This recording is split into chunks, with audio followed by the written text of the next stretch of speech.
especially perpetuated by the Americans. Wala kayong ginawa. Kayong mga Europeans, imbento ninyo yan eh.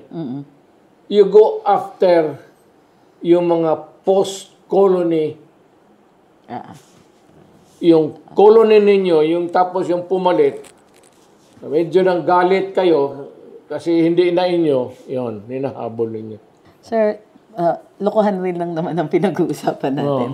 Pag landing ko the other day dito sa Davao, siyempre katabi ng airport, yung KOJC compound.